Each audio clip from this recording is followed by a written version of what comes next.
Hello dear welcome welcome welcome Reena's happy life को मो channel रे मो बहुत बहुत स्वागत करुच्ची। मो चैनल रे मु लॉ ऑफ अट्रैक्शन सिखाए। ए लॉ ऑफ अट्रैक्शन माध्यम रे केमिति आमे आम जीवन को परिवर्तन करिबा। आकर्षण नियम अछि, ये गोटे ज्ञान गोटे विज्ञान। आपण गूगल रे जाई सर्च करि परिबे, यूट्यूब रे जाई सर्च करि परिबे। आमे केमिति लव आउ ग्रेटिट्यूड ए दीटा शक्ति माध्यम रे आमे केमिति बहुत ऊपर को जाई परिबा ताहा आमे ए लॉ ऑफ अट्रैक्शन बा आकर्षण नियम पाठरे शिखिबा।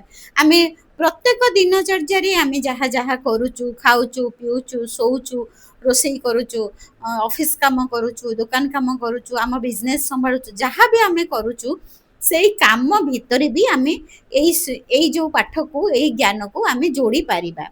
ता पई किछि अलगा समय दरकार नाही। जदि आपण माने माने एई जिंस को आपण विश्वास करूचंती, मोर गोटे बहुत बड़ टेक्निक जो थिरे मु बहुत सक्सेस पाइची, मो माँ माने बहुत सक्सेस पाइचंती। जो 369 टेक्निक आपण माने जानिचंती।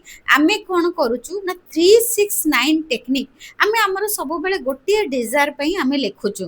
गोटिए डिजायर माने धर मु चाहूची मोर बहुत बढ़िया बढ़िया वास्तु हिसाब रे मोर गोटे बेंगलोर रे बा मोर गोटे वास्तु हिसाब रे मोर गोटे भुवनेश्वर रे गोटे बहुत बढ़िया घर मते मिली जाऊ।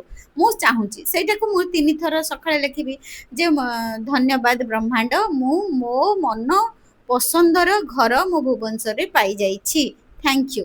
एटा को सकाळे 3 थर लिखिबी, खराळे 3 थर लिखिबी, राति 3। एटा तो आपण माने जानिचंती 369 कोड रे आमे केमिति हमर मैनिफेस्ट करिबा मु आपण माने जानिचंती। किंतु आज मु जोटा कहबा को आसीची एठी आपनकर मल्टीपल डिजायर आपण 10टा डिजायर को भी केमिति आराम से आपण तार मैनिफेस्ट करि परिबे। आ बहुत इजी प्रोसेस रे केमिति प्रथमे आपण टिके मेडिटेट करिवे, सखाळे उठिबे। मु कहूची जे कोनोसी पूर्णमी दिन करि परिबे। आसुची जो हमर गम्हा पूर्णमी 27 तारिख 28 तारिख दिन अच्छी। 27 तारिख दिन राखी बंधन रक्षा बंधन अच्छी, आ 28 तारिख दिन पूर्णमी अच्छी। आपण से 2 दिन भी जो दिन गोटे करि परिबे। 2 दिन पूर्णमी पालन करा जाउछि। पूर्णमी दिन भी आपण आरंभ करि परिबे। कोन आरंभ करि परिबे ना आपण गोटे सखाळे उठिकी आग टिके मेडिटेशन करनिबे। पूर्णमी मेडिटेशन करिवे माने जेमती आपणकर गोटे व्हाइट कलर लाइट आसुची 5 मिनिट्स बेसी नाही। पूर्णमी मेडिटेशन करिकी आपण निजको आग हील करिवे, निजको पॉजिटिव एनर्जी रे भरि देबे। निज भितरे जेमती सकारात्मक ऊर्जा भरि जाईची निजे फील करिवे। आ बॉडी को पूरा शांत करिवे। शांत करि सारला परे आपण 10टा डिजायर लिखिबे। जेमिति आमे मैजिक प्रैक्टिस रे किंबा आमे डिजायर लिस्ट आमे जो तैयारी करूचु सेमिति आपण कोन करिवे ना 10टा इच्छा को आपण ग्रेटफुल फॉर्मेट रे लिखि परिबे, नले थैंक यू करिकी लिखि परिबे। मल्टीपल विश आपण एई जो आजिरो प्रोसेस रे आपण पूर्ण करि परिबे। 10टा इच्छा छोट बड़ आपण सब प्रकार इच्छा को आपण लिखि परिबे। साधारणतः गोटे छोट इच्छा मु कहिबी, तर मु चाहूची मु केमती माने बाजार जीबी, पोस्टल जाइकी 2टा बही मोर पोस्ट करिबी। सेटा मु 3 मास हेलानी करि पारुनी, किंतु मु चाहूची सेटा भी मोर गोटे छोट सेटा भी मु लिखि परिबी जे आई एम ट्रूली ग्रेटफुल। मु 2टा बही मोर जहा को दबा कथा तांको सेही एड्रेस रे मु पोस्ट करि देइची, से माने बही पाई जाइचंती। मु बहुत खुशी अछि। छोट छोट डेली लाइफ रो काम को भी आपण सेतिरे ऐड करि परिबे, आ बड़ लिस्ट भी करि परिबे। धर आपण चाहूचंती लक्ष टंका इनकम करिया चाहूचंती 5 लाख करिया चाहिबे जे आई एम ट्रूली ग्रेटफुल मो मासको 5 लाख टंका इनकम करूची। एमिति आपणकर आई एम ट्रूली ग्रेटफुल मो पुओ एथरक केमिस्ट्री रे पास करि जाईची, भलो कॉलेज रे एडमिशन हेई जाईची। आई एम ट्रूली ग्रेटफुल मो झियो साइंस एग्जीबिशन रे फर्स्ट हेईची। एमिति आपण 10टा डिजायर को प्रथमे आपण ग्रेटफुल फॉर्मेट रे लेखि पारिबे। ग्रेटफुल फॉर्मेट रे 10टा लिस्ट करि पारिबे।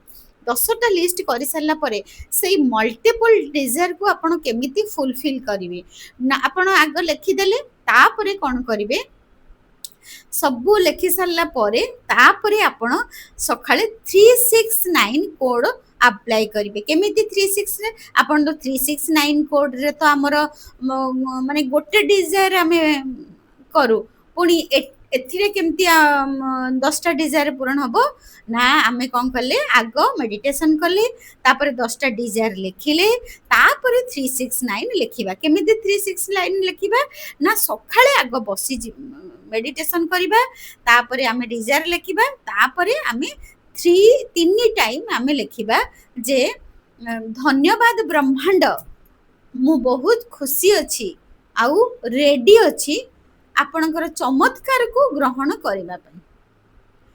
ଧନ୍ୟବାଦ ବ୍ରହ୍ମାଣ୍ଡ, ମୁଁ ବହୁତ ଖୁସି ଅଛି ଆଉ ମୁଁ ଚମତ୍କାରକୁ ଗ୍ରହଣ କରିବା ପାଇଁ ରେଡି ଅଛି, ଏମିତି କହିବେ। ଧନ୍ୟବାଦ ବ୍ରହ୍ମାଣ୍ଡ, ମୁଁ ବହୁତ ଖୁସି ଅଛି ଓ ରେଡି ଅଛି ଚମତ୍କାର କରିବା ପାଇଁ। ଏଇଟାକୁ ଆପଣ ଲେଖନ୍ତୁ।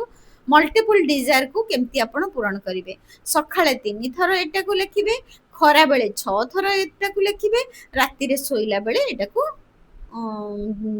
9 ଥର ଲେଖିବେ, ଲେଖିକି ଶୋଇବେ। କିନ୍ତୁ ସବୁଦିନେ ସକାଳେ ଉଠିକି ଆପଣଙ୍କୁ ଆଗ ମେଡିଟେସନ କରିବାକୁ ପଡିବ। ସେ ଯୋଉ 10ଟା ଡିଜାୟାର ଯୋଉ ଲେଖିଛନ୍ତି ସେ 10ଟା ଡିଜାୟାରକୁ ଲେଖିବାକୁ ପଡିବ, ତାପରେ 369 କୁ ଆପ୍ଲାଏ କରିବାକୁ ପଡିବ। ଆଉ ଥରେ ଶୁଣି ଦିଅନ୍ତୁ କ'ଣ କରିବେ। ପ୍ରଥମେ ସକାଳେ ଉଠିବେ, ଆଗ ମେଡିଟେସନ କରିବେ, ତାପରେ ଡିଜାୟାର ଲିଷ୍ଟ 10ଟା ତିଆରି କରିବେ, ତାପରେ 369 କୋଡ ତିଆରି କରିବେ। ମାନେ ତାପରେ 3 ଥର ଲେଖିଦେବେ, ତାପରେ ସେଇ ଗୋଟେ ସେଣ୍ଟେନ୍ସକୁ ଆପଣ ଲେଖିବେ କୋଉଠି, ଖରାବେଳେ 6 ଥର ଲେଖିବେ, ଖରାବେଳେ 6 ଥର ଲେଖିବେ, ରାତିରେ 9 ଥର ଲେଖିବେ। କ'ଣ ଲେଖିବେ ନା ଧନ୍ୟବାଦ ବ୍ରହ୍ମାଣ୍ଡ, ମୁଁ ବହୁତ ଖୁସି ଅଛି, ମୁଁ ଚମତ୍କାରକୁ ଗ୍ରହଣ କରିବା ପାଇଁ ରେଡି ଅଛି। ଧନ୍ୟବାଦ ବ୍ରହ୍ମାଣ୍ଡ, ସକାଳେ 3 ଥର ଲେଖିବେ, ଧନ୍ୟବାଦ ବ୍ରହ୍ମାଣ୍ଡ, ମୁଁ ବହୁତ ଖୁସି ଅଛି, ଚମତ୍କାରକୁ ଗ୍ରହଣ କରିବା ପାଇଁ ମୁଁ ରେଡି ଅଛି। ତାପରେ ଧନ୍ୟବାଦ ବ୍ରହ୍ମାଣ୍ଡ, ମୁଁ ବହୁତ ଖୁସି ଅଛି, ମୁଁ ଚମତ୍କାରକୁ ଗ୍ରହଣ କରିବା ପାଇଁ ରେଡି ଅଛି। ମୁଁ ବହୁତ ଖୁସି ଅଛି, ମୁଁ ଧନ୍ୟବାଦ ବ୍ରହ୍ମାଣ୍ଡ, ମୁଁ ବହୁତ ଖୁସି ଅଛି, ମୁଁ ଚମତ୍କାରକୁ ଗ୍ରହଣ କରିବା ପାଇଁ ରେଡି ଅଛି। ଏମିତି ସକାଳେ 3 ଥର ଲେଖିବେ, ଖରାବେଳେ 6 ଥର ଲେଖିବେ, ରାତିରେ 9 ଥର ଲେଖିବେ। ଏଇଟା ହେଲା 369 କୋଡ। ସକାଳେ 3 ଥର, ଖରାବେଳେ 6 ଥର, ରାତିରେ 9 ଥର। କିନ୍ତୁ ଏଇ ପ୍ରୋସେସଟା 45 ଦିନ ପର୍ଯ୍ୟନ୍ତ ଲାଗୁ ହବ। ସବୁଦିନ କରିବେ ମେଡିଟେସନ, 10ଟା ଡିଜାୟାର ଲିଷ୍ଟ ଲେଖିବେ ପୁରା, ତାପରେ 3 ଥର ଲେଖିବେ, ତାପରେ ଖରାବେଳକୁ 6 ଥର ଲେଖିବେ, ରାତିରେ 9 ଥରକୁ ଲେଖିବେ। এটা ଆପ୍ଲାଏ କରନ୍ତୁ, ଦେଖିବେ ବହୁତ ବଢିଆ ମ୍ୟାଜିକାଲ ରେଜଲ୍ଟ ଆସିବ। ଆପଣଙ୍କୁ କରିକି ଦେଖନ୍ତୁ, ନିଶ୍ଚୟ ଆସିବ। କିନ୍ତୁ ସବୁଦିନ ଆପଣଙ୍କୁ ମେଡିଟେସନ ଡିଜାୟାର ଲିଷ୍ଟ ଲେଖିବାକୁ ପଡିବ। Thank you so much. God bless you, God bless you, God bless you.